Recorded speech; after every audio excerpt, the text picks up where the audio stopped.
There's been another arrest this morning. A woman has now been linked to the murder of a well-known Florida couple. Bird and Melanie Billings were shot dead last week in the home they filled with a dozen adopted special needs children.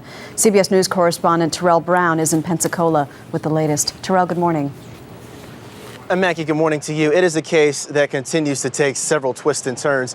CBS News has confirmed this morning that federal agencies are now investigating.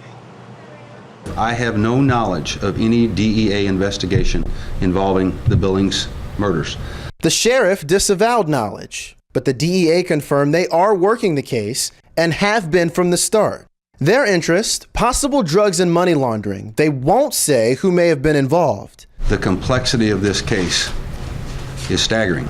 5 of the 7 male suspects have prior records, with convictions ranging from misdemeanors to drug offenses. The 8th suspect, Pamela Long Wiggins, arrested yesterday in Alabama. She is the first woman charged and the only one not on the Billings property the day of the robbery murder. She may have personal ties to the alleged mastermind of the attack, Leonard Patrick Gonzalez Jr. CBS News found this marriage license from December. The bride's name is Pam Long Wiggins, and one of her witnesses, an L. Patrick Gonzalez. Like Gonzalez, Wiggins had money troubles. I know that the mortgage company is also foreclosing on her condominium unit. And this morning, a new picture of the victims and their own financial situation is emerging. Court documents from 2008 show the couple sued their own son, Michael, for child support after they took in his daughter, their granddaughter, in 2006. They also asked for $50,000 worth of life insurance on the then 18-year-old girl, with themselves as beneficiaries. I get the strong sense that there was a financial issue here for the Billings, that they may have been living way above their means or their stated income. A viewing for the slain couple will be held later on today. Funeral services will be held tomorrow. Maggie? CBS's Terrell Brown. Thanks, Terrell. Joining us now from Pensacola is Sheriff David Morgan. Good morning, Sheriff. Good morning. This morning you have an 8th suspect in custody, a woman. Do you believe that everyone involved in planning or committing this crime is now in custody? Sadly, no, we do not. We have 2 additional persons of interest that we are discussing at great length. Of course, I and my staff will be delving into that further today in consultations with the state attorney's office. But again, sadly, no, we do not feel that this is the end. Without getting into detail, can you tell us if it's possible that this was a murder made to look like a robbery?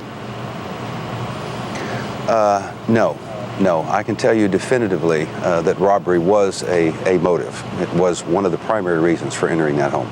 Sheriff, is there any indication that the victims in this crime were in financial trouble?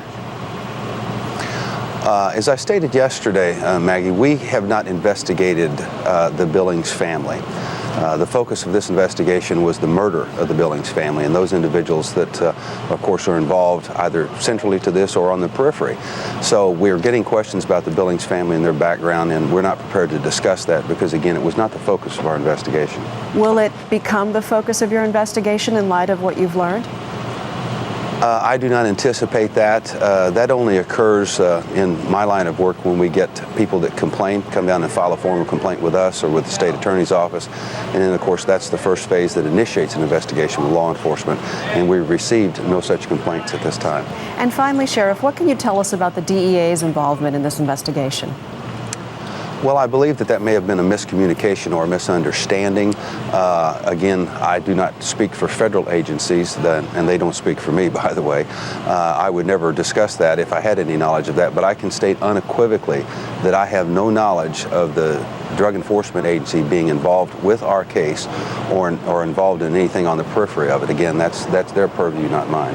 Sheriff David Morgan, as always, thank you. Thank you, ma'am.